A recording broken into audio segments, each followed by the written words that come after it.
Hello hello hello hello hello hello hello hello hello. क्या हाल चाल भाई साहब, कैसे हैं आप लोग?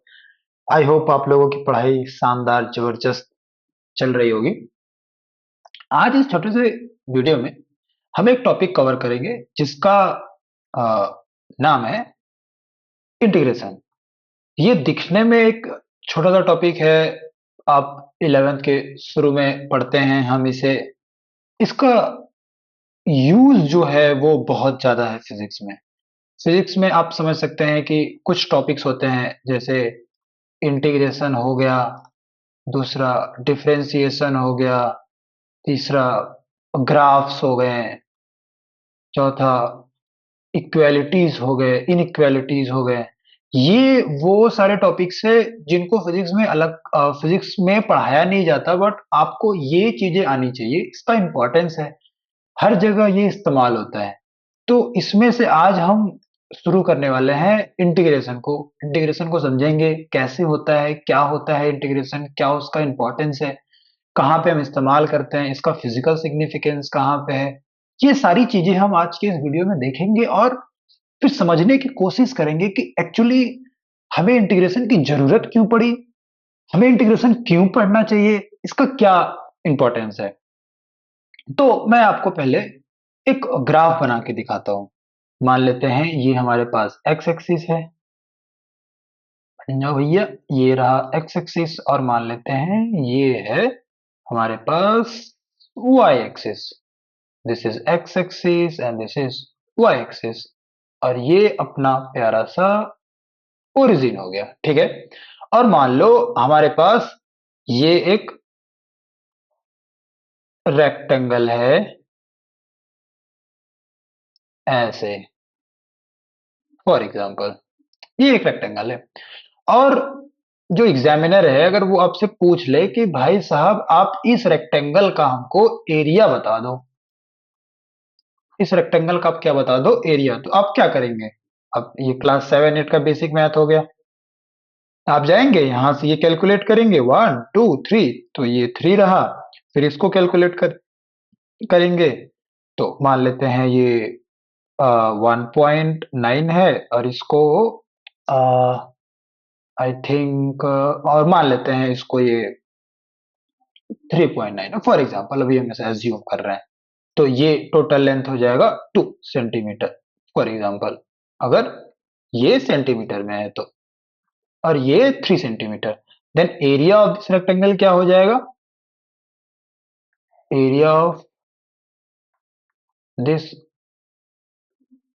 रेक्टेंगुलर ग्राफ, ये क्या हो जाएगा? Area of this rectangular graph, तो length into breadth, length into breadth. तो लेंथ कितना है? 2 सेंटीमीटर, और ब्रेथ कितना है? 3 सेंटीमीटर। ये हो जाएगा 6 सेंटीमीटर स्क्वायर। फिर आप पूछेंगे भैया ये क्यों बताएं, इंटीग्रेशन का इससे क्या संबंध है? रुकिए, ये तो एक ऐसा ग्राफ था जिसका एरिया अगर हमको कैलकुलेट करने को दे दिया जाए तो हमें पता है कि हम लेंथ इंटू ब्रेथ करेंगे और हमें ये एक एरिया मिल जाएगा। लेकिन अगर इसी जगह पे मैं आपको एक ऐसा एरिया दे देता हूं, बताइएगा फिर आप कैसे कैलकुलेट करेंगे? For example, this is x-axis, this is sorry, this is x-axis and this is y-axis. ये है अपना ओरिजिन। अब मेरा एरिया जो है कुछ इस प्रकार है, जो मेरा कर्व। भैया ऐसे काहे तुम बन जा रहे हो हैं? हम बना रहे हैं कर्व तो तुम बन जा रहे हो कुछ और। ये रहा। अब ये, अब आप इसका एरिया अगर आपको बोल दे इस ग्राफ का एरिया निकालने के लिए कि भाई साहब आप इसका एरिया बताओ, तो आप कैसे बताएंगे? अब ये टोटल एरिया हमको पता करना है, ये टोटल एरिया हमको पता करना है। यहाँ पे ये पूरा एरिया बोल दे कि आप ये एरिया निकालिए, तो अब आपके पास कोई फॉर्मूला है जिसका आप यूज करके निकाल सकते हैं इस एरिया को? नहीं निकाल सकते हैं। तो फिर कैसे निकालेंगे? मान लेते हैं फॉर एग्जाम्पल, एज्यूम दैट, हम मान लेते हैं कि यहाँ पे हम एक छोटा सा स्ट्रिप एज्यूम करते हैं। इस पोजीशन पे मान लेते हैं ये यहां से यहां तक का दिख रहा है आपको? ये इसकी बात कर रहा हूं मैं, इस स्ट्रिप का। मान लेते हैं कि इसका जो विड्थ है, ये ये है, मान लेते हैं dx। नहीं, अभी dx नहीं मानते हैं, फॉर एग्जांपल हम मान लेते हैं कि ये है 2 सेंटीमीटर, फॉर एग्जांपल। और ये जो लेंथ है, इसके करस्पॉन्डिंग यहाँ पे मान लेते हैं कि 4 5, मान लेते हैं 5 सेंटीमीटर, मान लेते हैं 5 सेंटीमीटर है, राइट? ये 5 सेंटीमीटर और ये 2 सेंटीमीटर। तो अगर इस केवल और केवल अगर इस स्ट्रिप का एरिया कैलकुलेट करना रहा तो आप कैसे कैलकुलेट करेंगे? ये तो बोलेंगे कि अरे ये तो इजी सा सवाल है, ये मुझे दिख रहा है कि एक रेक्टेंगुलर बॉक्स बन रहा है। तो अगर हमको आप बोलेंगे कि आप इस रेक्टेंगुलर बॉक्स मान लेते हैं ए बी सी डी का कैलकुलेट करिए, then area of rectangular box A B C D, तो हम क्या करेंगे? लेंथ इंटू ब्रेड्थ, लेंथ है 5 सेंटीमीटर, ब्रेड्थ है 2 सेंटीमीटर, 10 सेंटीमीटर स्क्वायर। तो आप बोलेंगे कि इसका जो एरिया है वो 10 सेंटीमीटर स्क्वायर है। ठीक है भैया, मान लेते हैं इसका हमने निकाला। अब ठीक उसी प्रकार मैं एक और स्ट्रिप लूंगा, एकदम पतला सा यहाँ पे, फिर एक और लूंगा यहाँ पे एकदम पतला सा, फिर एक और लूंगा यहाँ पे एकदम पतला सा, और मैं ऐसे करते करते पूरे ग्राफ को, जो ये कंप्लीट ग्राफ है, उसका मैं छोटा छोटा छोटा छोटा एरिया निकाल सकता हूँ। ये मान लेते हैं DA1, इसी तरह से निकलेगा DA2, इसी तरीके से निकलेगा DA3, इसी तरीके से निकलेगा DA4, इसी तरीके से निकलेगा DA5, राइट? ये छोटे छोटे एरिया हम कैलकुलेट करेंगे, रेक्टेंगुलर एरिया, और फिर इन सभी एरिया का हम क्या कर लेंगे? सम निकाल लेंगे। एग्जैक्टली इसी प्रोसेस को हम इंटीग्रेशन कहते हैं। क्या कहते हैं? इंटीग्रेशन। क्या कहते हैं भैया? आप थोड़ा और बढ़िया से समझाइए, समझ में नहीं आया। देखिए, मैं बता रहा हूं, ये तो थोड़ा सा मैथमेटिकल हो गया। एग्जाम्पल के साथ हम थोड़ा थियरी थोड़ा समझते हैं। हमें किसी ने बोला है कि ये एक ग्राफ है, फॉर एग्जाम्पल ऐसे, ये एक ग्राफ है, और बोला कि इस ग्राफ के अंडर जो एरिया कवर हो रहा है वो एरिया आप कैलकुलेट करिए। बेसिक सा सवाल है, समझ में आ रहा है? देखिए, आप सोच रहे हैं कि मुझे क्यों ही एरिया कैलकुलेट करा रहे हैं, क्या जरूरत है? मैं बताऊंगा आपको, पहले रुक जाइए, समझिए थोड़ा सा, पहले पहले आप समझ लीजिए कि यही सवाल आपके एग्जाम में आ चुका है, कि बोल दिया कि आप इस कर्व का एरिया निकाल के बताइए। यही सवाल है, फॉर एग्जाम्पल। अभी अभी इसको समझते हैं, तो ध्यान से सुनिए। अब तो आप क्या करेंगे? अब आपको तो नहीं पता है, अगर किसी को नहीं पता है मेथड कैसे करेंगे, तो वो बेचारा क्या करेगा? बैठेगा, ये सारे बॉक्सेस गिनना शुरू करेगा, 1 2 3 4 5 6, ऐसे ये सारे जितने बॉक्सेस है सारे बॉक्सेस को गिनेगा। फिर इस बॉक्स को पकड़ेगा, ये लेगा बेस इंटू हाइट, फिर इस बॉक्स को पकड़ेगा ट्रेपीजियम, फिर ये ट्रायंगल, फिर ये ट्रायंगल, फिर ये ट्रेपीजियम, फिर ये ट्रायंगल एज्यूम करेगा, फिर ये सारे बॉक्सेस को गिनेगा, एल कैलकुलेट करेगा, देन बोल देगा कि भैया एरिया ब्ला ब्ला ब्ला ब्ला आ गया, कि मैंने ये एरिया निकाला है। लेकिन सवाल ये उठता है कि क्या इससे कोई सिंपलर तरीका है इस चीज को सॉल्व करने का? तो जी हाँ, है। कैसे? मैं एज्यूम करता हूं एक बहुत छोटा सा, यहाँ पे ऐसा बहुत छोटा सा, ऐसे ऐसे ये, ठीक है? तो क्या करेंगे भाई साहब, इसका एज्यूम करके मान लेते हैं, पहले एज्यूम कर लीजिए, फिर देखिए ध्यान से अब मैं क्या कह रहा हूं। थोड़ा सा पहले इसको जूम कर लेते हैं, और इनको मैं ऐसे रंग देता हूँ, कलर कर देता हूँ ऐसे। ये रहा, ये मान लेते हैं ये है, ठीक है? ये समझ में आ गया आपको मैं क्या कह रहा हूँ? देखिए, अब मान लेते हैं कि इस जो ये स्ट्रिप है, जो ये मैंने कट करा है, इसका विड्थ जो है वो dx है, और इसका जो लेंथ है मान लेते हैं ये y है। तो आप बताइए, छोटा सा area, the small area corresponding to this strip is equal to y into dx। क्या यही होगा? रेक्टेंगल, ये अगर रेक्टेंगुलर बार है तो इसका एरिया क्या होता है? Length into breadth. तो ये रहा लेंथ वाई, ब्रेथ रहा डीएक्स, तो ये हो गया। ये वही तो लिखा हुआ है, मैंने वही लिख दिया।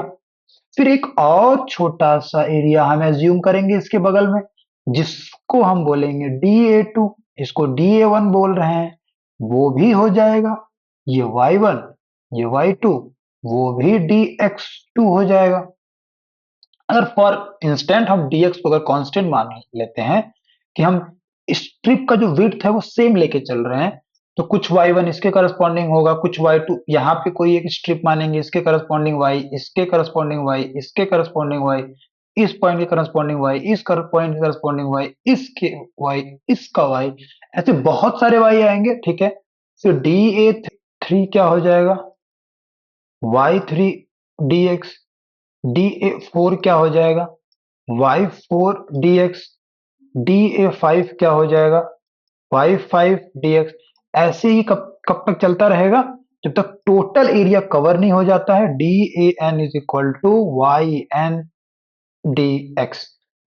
अब मुझे अगर टोटल एरिया पता करना है, ये छोटे छोटे स्ट्रिप्स का एरिया है ना, strips A, strips B, strips C, strips D, strips E, dot dot dot dot dot, strips N की बात हो रही है। तो अगर टोटल एरिया अगर मुझे पता करना है, तो ये टोटल, ये जो है इसको मुझे क्या करना पड़ेगा? ऐड करना पड़ेगा, ऐड करना पड़ेगा। टोटल एरिया अगर ए है तो उसमें मुझे DA1 को ऐड करना होगा, DA2 को ऐड करना होगा, DA3 को ऐड करना होगा, DA4 को ऐड करना होगा, टिल DAN तक।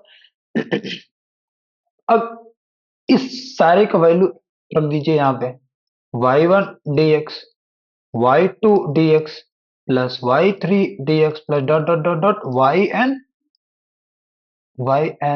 DX।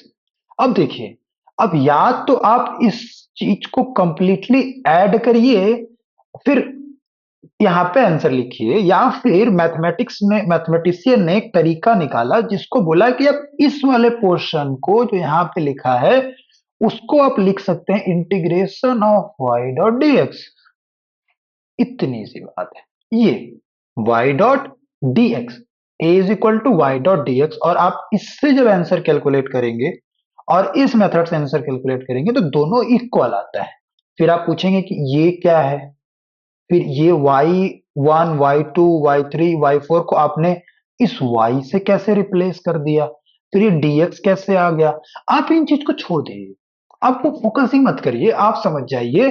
आप इतना याद रखिए कि अगर कोई स्ट्रिप, जैसे कि यहाँ पे टोटल एरिया क्या था, DA1, DA2, DA3 dot dot dot dot dot DAN, ये क्या था? Total area. फिर मैंने क्या बोला कि इस टोटल एरिया को मैं कैसे लिख सकता हूं कि इंटीग्रेशन, इस साइन को हम इंटीग्रेशन कहते हैं, इंटीग्रेशन का साइन है ये, सॉरी। और y डॉट dx, ये स्मॉल तरीका है एरिया कैलकुलेट करने का। तो आप सोचेंगे कि अच्छा ऐसे निकल जाएगा क्या, ये मुझे यहाँ पे बार बार कैलकुलेट नहीं करना पड़ेगा, छोटे स्टेप्स का हम निकाल सकते हैं इससे। जी हाँ, निकाल सकते हैं। आप एक एग्जांपल करके दिखाइए। जैसे मान लेते हैं कि ये है, अब ये केवल कर्व के लिए अप्लाई नहीं होता, ये सभी ग्राफ के लिए अप्लाई होता है। जैसे ये स्क्वायर है, मान लेते हैं ये 2 सेंटीमीटर है और ये भी 2 सेंटीमीटर, ठीक है। तो अब ये ग्राफ है, ये ग्राफ का इक्वेशन होगा कुछ, इसका इक्वेशन लिखेंगे आप, क्या हो जाएगा? y इसके लिए तो क्या है, x वेरी कर रहा है, y is equal to mx plus c होता है। तो c की वैल्यू यहाँ पे क्या है? x तो देखो, y is equal to mx plus 3 होता है, तो स्लोप तो जीरो है, तो ये जीरो हो गया। तो c की वैल्यू क्या हो जाएगी? y is equal to 2 centimetre.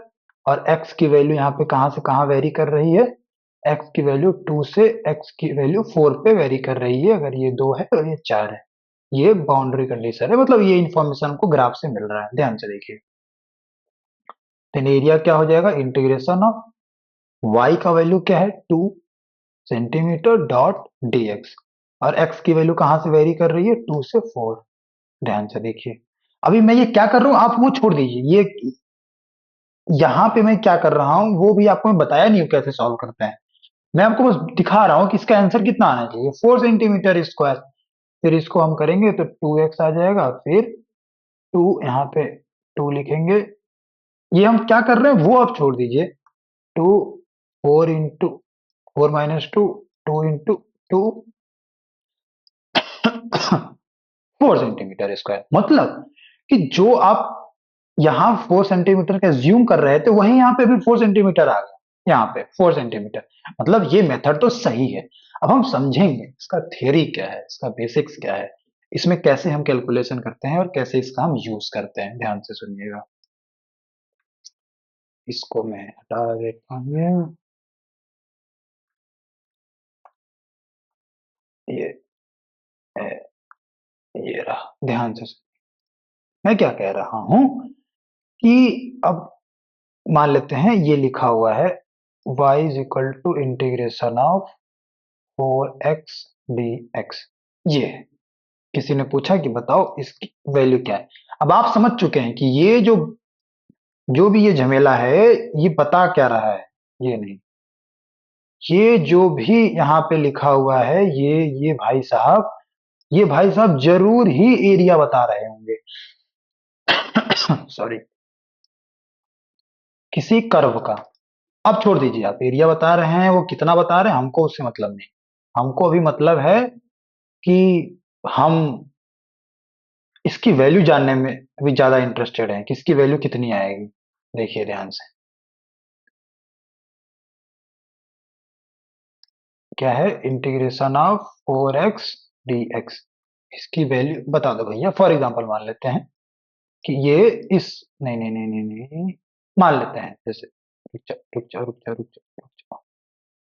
मान लेते हैं ये है, ये कोई एक ग्राफ है, ये एक्स वाई उस ग्राफ का ये एरिया बताएगा। अभी हम भूल जाओ इस ग्राफ को, बस बोल रहा हूं मैं समझने के लिए आपको।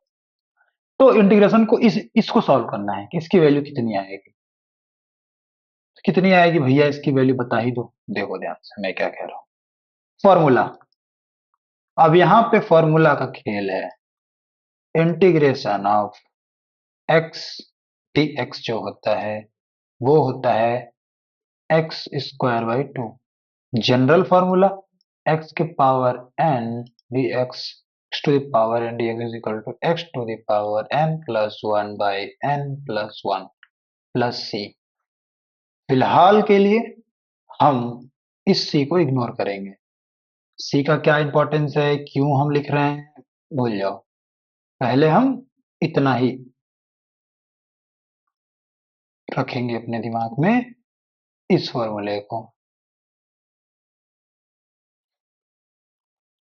इस फॉर्मूले को हम ध्यान में रखेंगे। क्या लिखा है, और ये कांस्टेंट बाहर चला जाता है, ये भी प्रॉपर्टी है इंटीग्रेशन का। फिलहाल इसको छोड़ देंगे। तो ये क्या है, y is equal to integration of 4 को बाहर रख देंगे, x to the power 1 dx, 4 x to the power 1 dx को इस फॉर्मूला से कंपेयर करो। ये क्या बोल रहा है, x, ये x, यहाँ पे x, ये जो x है ये x यहाँ पे जाएगा, जैसे यहाँ का x यहाँ आ गया। x जितना भी पावर यहाँ था यहाँ पे एक पावर इंक्रीज कर देना है। तो क्या हो जाएगा, 1 प्लस 1 डिवाइडेड बाई, यहाँ पे आपने जो भी लिखा है वही यहाँ लिख देना है। ठीक है भैया, तो यहाँ पे 1 प्लस 1 लिखा था, तो ये हो गया एक्स स्क्वायर बाई 2। क्या ये इस डेटा से मैच कर रहा है, लिखा वही था लेकिन ये बाहर 4 भी था तो यहाँ पे 4 का मल्टीप्लाई कर देंगे, 2 2 जा 4, 2x स्क्वायर। अब ध्यान से देखिए, एक्चुअली ये किसका इक्वेशन है, 4x। ये एक स्ट्रेट लाइन का इक्वेशन है जो ओरिजिन से पास करता है, जिसका स्लोप 4 है। दिख रहा है ये, y is equal to 4x, दिख रहा है। तो उसका ग्राफ अगर मुझे बनाना हो तो मैं बनाता हूं।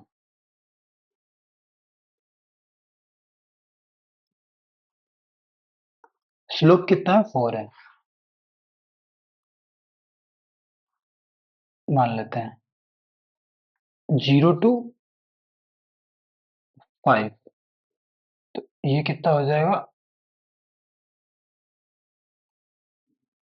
20 सेंटीमीटर, 5 सेंटीमीटर। ये अगर ये एरिया कैलकुलेट करना हो कितना आ जाएगा, हाफ इंटू बेस कितना है 5, हाइट कितना है 20, 10, 50 सेंटीमीटर स्क्वायर।